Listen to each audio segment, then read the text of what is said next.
here is a former Trump advisor. I mean, this is one of those things like we're going to play this clip and talk about why this is still happening. This is former Trump advisor Sebastian Gorka with former Trump attorney Jenna Ellis. Jenna Ellis was one of those like Sydney, what's her face? Sydney Powell type. Smartest legal mind. And she was going on to like. You ask yourself, like, why are they pushing this stolen election thing still, like even more fervently? There's a recount, another audit happening in Wisconsin now. None of these things have worked out for them. The Arizona audit showed that Trump lost by more than they originally said. But then that means that there were discrepancies, so there can be discrepancies elsewhere. I mean, that actually is exactly... well, that's what they're banking on. You have Kimberly Guilfoyle coming out on TV this morning and saying they should audit all 50 states. And so, well, let's play this and let's talk about why they're doing it.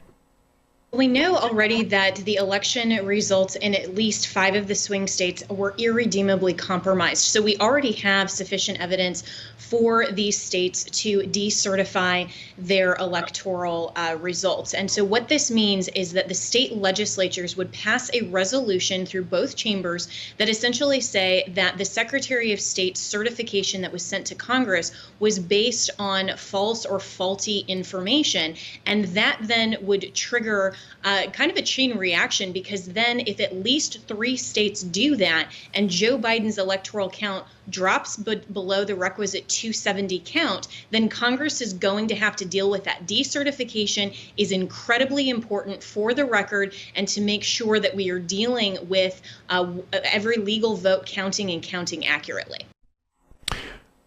The whole nature of this now, and there's a story I think about an election official in Georgia in a county that Trump won, who's been driven out of her job.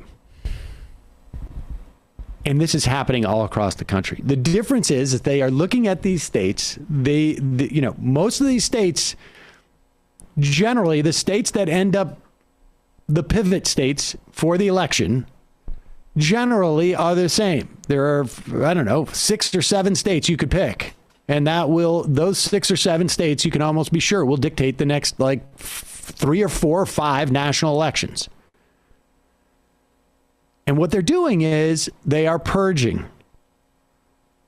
They are purging the election officials who actually did these audits and recounts and found, like in Georgia, for instance, they're getting rid of these people so that the next time when they do the same thing, there are not the same obstacles.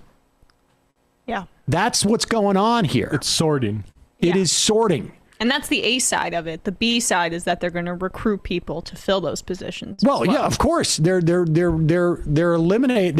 replacing these people with pro-Trump people, with people who are absolutely convinced. They're either disingenuous or not. It doesn't matter. But they are convinced that it's not possible for a Donald Trump or for a Republican to lose. And therefore, they work backwards in terms of the counting of the votes that way. And so the next time around, all of this stuff is going to be put into a, normal legal framework. Mm-hmm. So that there won't be any controversy, because no election official is going to stand up and go actually, no, the vote was fine. And Adam Tooze makes a point in his COVID book, which is let's say a Bernie Sanders style candidate wins this, then all of this is even prepared for when they actually need to do it versus, say, a president like Joe Biden, which they probably wouldn't keep their powder dry. Yeah, and that's why, we touched on this in the Boogaloo Boy segment about this, amorphous elites and going after those types as being nefarious and operating behind the scenes without accountability. That's why the right sees that as a useful narrative right now, because it allows them to undercut verifiable facts and election results and constantly audit and constantly undercut. And they have this micro project of what you say, which is such a great point of trying to replace these people who live in the realm of reality with the MAGA heads. But the macro project is undercut all verifiable information in order to make our cohort not trust anybody or anything except us. And we've seen that gone international now. You've got Jair Bolsonaro's son wearing Project Veritas shirts, and Right. this is going to be a right-wing international agenda that... Netanyahu's kid. Really? That too? He's like a different story. Oh, okay. But still, I mean, like, this is just something to watch out for, not just in the United States.